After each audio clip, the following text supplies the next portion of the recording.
Welcome to the channel. तो आज मैं आपके लिए बहुत ही अच्छा मेथड लेके आई हूँ बैलेंसिंग के लिए। अक्सर बैलेंसिंग हम नहीं कर पाते हैं, ये हमारे लिए प्रॉब्लम रहती है इक्वेशन को बैलेंस करना। तो मैं आपके लिए लेके आई हूँ बहुत ही easy, simple and successful method. और इस मेथड में हमें केमिस्ट्री नहीं मैथ्स लगानी है। तो चलिए स्टार्ट करते हैं। तो हम कोई इक्वेशन ले लेते हैं। तो जैसे कि हमने एक इक्वेशन लिया, अमोनिया का ऑक्सीडेशन बनेगा नाइट्रिक ऑक्साइड प्लस H2O।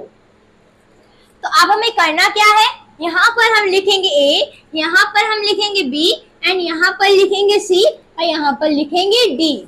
अब हम देखेंगे number of nitrogen in left hand side. तो यहाँ पर नाइट्रोजन कितने हैं, 1 है एंड 1 को हम मल्टीप्लाई करेंगे A से, तो हम लिख देंगे A। अब हम देखेंगे number of nitrogen in right hand side. तो यहाँ पर कितने नाइट्रोजन है, 1 है और इस 1 को हम मल्टीप्लाई करेंगे C से, तो इज इक्वल टू में हम C लिख देंगे। अब हम देखेंगे number of hydrogen in left hand side. तो यहाँ पर हाइड्रोजन कितने हैं, 3 है और इस 3 को हम मल्टीप्लाई कर देंगे A से, तो हो जाएगा 3A। अब हम देखेंगे number of hydrogen in right hand side. तो यहाँ पर देखिए हाइड्रोजन 2 है एंड इस 2 को हम मल्टीप्लाई कर देंगे D से, तो हो जाएगा 2D।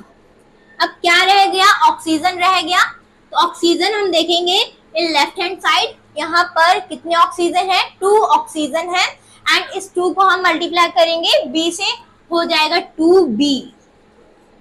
And right hand side oxygen कितने हैं, 1 है एंड 1 को मल्टीप्लाई करेंगे C से, C प्लस यहाँ पर देखिए यहाँ पर भी ऑक्सीजन है, तो यहाँ पर 1 ऑक्सीजन है, इसको हम मल्टीप्लाई करेंगे D से, तो D हो जाएगा। तो अब हमें करना क्या है, यहाँ पर हम देखेंगे कि सबसे ज्यादा यूज अल्फाबेट कौन सा हुआ है सारी इक्वेशन में। तो सबसे ज्यादा अल्फाबेट यूज हुआ है A। तो A को हम लेट कर लेते हैं, लेट A 1। तो जैसे ही हमने A को 1 लेट किया तो C भी 1 हो जाएगा। तो हमें 2 वैल्यूज पता चल चुकी है एंड यहाँ पर हम वैल्यू पुट कर देंगे। तो 3 इंटू A की वैल्यू क्या है, 1 है, 3 into 1 is equal to 2D। 3/2 आ जाएगी D की वैल्यू। एंड अब हमें ये 3 वैल्यूज पता चल चुकी हैं। अब हम इस इक्वेशन में पुट करेंगे, 2B is equal to C कितना है, 1 और D कितना है, 3/2। अब हम एलसीएम लेके सॉल्व करते हैं इसको। तो 2B is equal to 2 plus 3, तो हमारे पास आ जाएगा 5/2 एंड ये जो 2 है ये मल्टीप्लाई में है, इसको हम डिवाइड में ले आएंगे, ये 2 के साथ मल्टीप्लाई हो जाएगा, तो 5/4 हमारे पास आ जाएगा। तो अब हमारे पास सारी वैल्यूज आ गई है। अब हम इक्वेशन में पुट कर देते हैं। तो A की वैल्यू है 1, तो लिखेंगे 1 NH3 प्लस B की वैल्यू है 5/4, 5/4 O2 गिव्स, C की वैल्यू क्या है, 1 है, तो 1 NO प्लस D की वैल्यू क्या है, D की वैल्यू है 3/2 H2O। अब इस इक्वेशन में हमें करना क्या है, हमें 4 और 2 को हटाना है। तो इसके लिए हम इस इक्वेशन में 4 से मल्टीप्लाई कर लेंगे, 4 से हम पूरी इक्वेशन को मल्टीप्लाई करेंगे। तो यहाँ आ जाएगा 4 NH3 प्लस 4 से 4 कैंसिल हो जाएगा, आ जाएगा 5O2 गिव्स 4NO प्लस 2 2 जा 4 होता है एंड 2 3 जा 6 हो जाएगा, 6H2O। तो अब हम देख लेते हैं हमारी इक्वेशन बैलेंस है या नहीं। तो यहाँ पर है 4 नाइट्रोजन है और यहाँ पर भी 4 नाइट्रोजन है।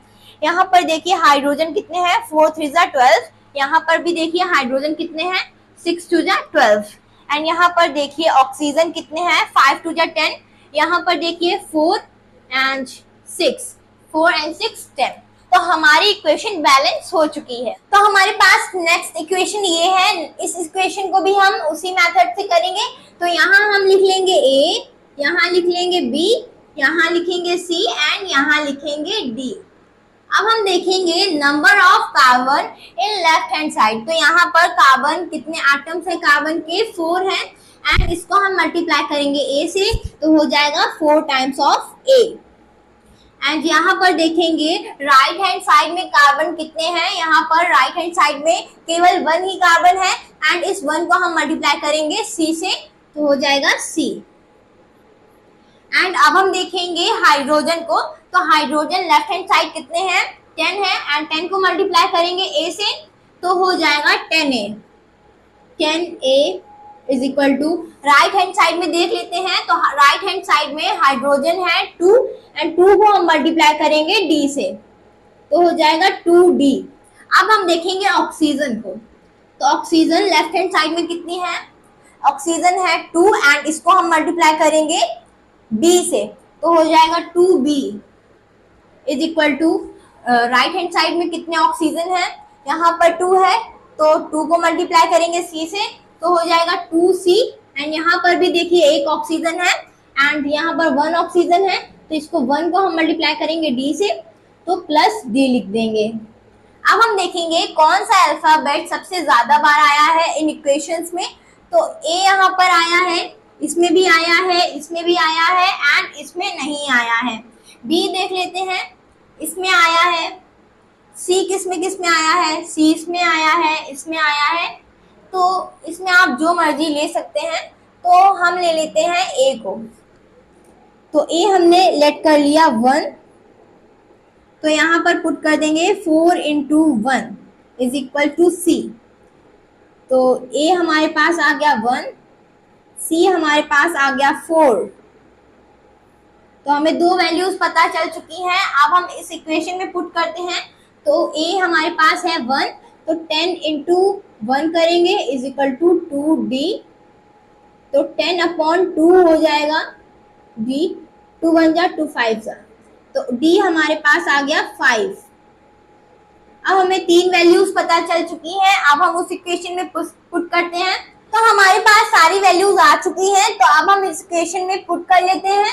तो A की वैल्यू है 1, सो C4H10 प्लस B की वैल्यू क्या है, B की वैल्यू है 13/2, तो हम यहाँ पुट कर लेंगे 13/2 O2 गिव्स। C की वैल्यू क्या है, C की वैल्यू है 4, सो 4CO2 प्लस D की वैल्यू क्या है, D की वैल्यू है 5, सो 5H2O। अब हम क्या करेंगे, अब हमें इस इक्वेशन में 2 को रिमूव करना है। तो इस इक्वेशन को हम 2 से मल्टीप्लाई कर लेंगे, तो हमारे पास आ जाएगा 2C4H10, 2 से 2 कैंसिल हो जाएगा, प्लस 13O2 गिव्स 4 2 जा 8 CO2 प्लस 5 2 जा 10 H2O। तो अब हम देख लेते हैं हमारी इक्वेशन बैलेंस है या नहीं। तो यहाँ पर देखिए कार्बन कितने हैं, 4 2 जा 8 और इस तरफ देखिए कार्बन कितने हैं 8। हाइड्रोजन कितने हैं 10 2 जा 20 एंड इस तरफ देखिए हाइड्रोजन कितने हैं 10 2 जा 20। एंड अब हम देखते हैं ऑक्सीजन। तो 13 2 जा 26, यहाँ पर 18 2 जा 16 एंड प्लस 10, तो यहाँ पर ऑक्सीजन भी बैलेंस है। तो हमारी पूरी इक्वेशन बैलेंस हो चुकी है।